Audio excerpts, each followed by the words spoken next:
Ireland, a land of ancient beauty, rolling green hills whispered tales of old. Myths and legends clung to the land like morning mist. Blackthorn Castle stood sentinel against the passing centuries. Its stone walls, weathered and worn, held secrets, dark secrets, secrets whispered on the wind.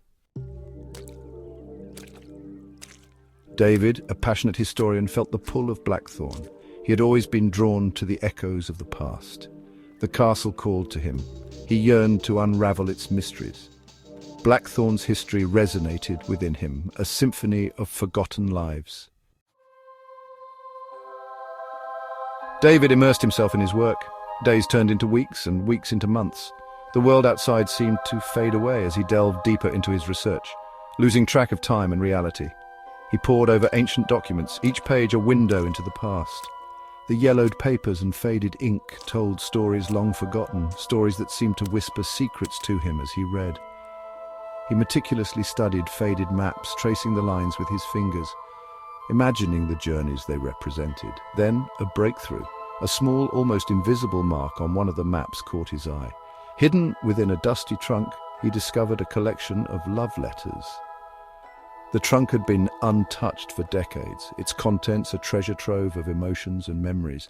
The elegant script spoke of a forbidden love, a love that defied the conventions of its time. Each letter was a testament to the passion and pain of the lovers, a love bound to Blackthorn Castle. The letters revealed a story of two souls intertwined with the fate of the ancient castle, their love echoing through its stone walls and misty corridors. One night, David felt a cold presence. He wasn't alone. The ancient walls of the castle seemed to whisper secrets of the past, and the air was thick with an unspoken sorrow. As he walked through the dimly lit library, shadows danced eerily on the walls, creating an atmosphere of both intrigue and dread. A chill ran down his spine. The air grew heavy. His breath became visible, a misty cloud in the cold room. He could feel the weight of unseen eyes upon him, watching his every move. The sensation was both unsettling and captivating, drawing him deeper into the mystery of the night. Before him materialized a figure, a woman. She seemed to emerge from the very fabric of the castle, her form translucent and ethereal. Her presence was both haunting and mesmerizing, as if she were a living memory of the castle's storied past. Her eyes held centuries of sadness. They were windows to a soul burdened by untold grief and longing. The depth of her sorrow was palpable, and it seemed to echo through the very stones of the castle, a testament to a love lost to time. She was Lady Eliza, the author of the love letters. Each letter was a piece of her heart, penned with the ink of her undying love and unfulfilled dreams. The letters told a story of passion and despair, a narrative that had been hidden away for centuries. Her spectral form shimmered, a tragic figure lost in time. She was a ghost bound to the castle, forever searching for the love she had lost. Her presence was a poignant reminder of the enduring power of love and the sorrow of unfulfilled promises.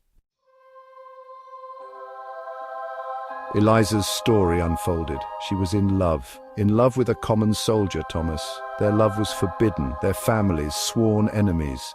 Tragedy struck. Thomas was killed. Eliza, heartbroken, never recovered, her spirit tethered to Blackthorn, forever mourning her lost love. David felt Eliza's pain. He understood her sorrow. He wanted to help. Every day he saw the anguish in her eyes, the silent cries for a release from the torment that bound her. He wished he could reach out, touch her, and offer solace.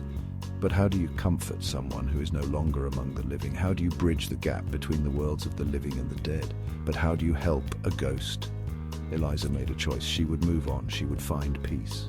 Her decision was not easy. It was a culmination of countless nights of reflection and the realization that her time in this world had ended. She knew that lingering would only prolong the suffering for both her and David. She faded away, leaving David alone with the weight of her story. The room felt emptier than ever, the silence more deafening. He was left with memories, fragments of conversations, and the lingering scent of her presence. The letters she had written, now scattered on the old desk, were the only tangible remnants of her existence. The echoes of the past resonated within him. The ancient ruins and misty landscape seemed to whisper her name, reminding him of the love and loss that had intertwined their fates. Every corner of the castle held a memory, every shadow a whisper of her presence. What would he do with them? The crossroads he stood at was not just a physical one, but a metaphor for his life. He had to decide whether to cling to the past or to move forward, carrying the lessons and love he had shared with Eliza. The foggy landscape ahead was uncertain, but it was a path he had to take.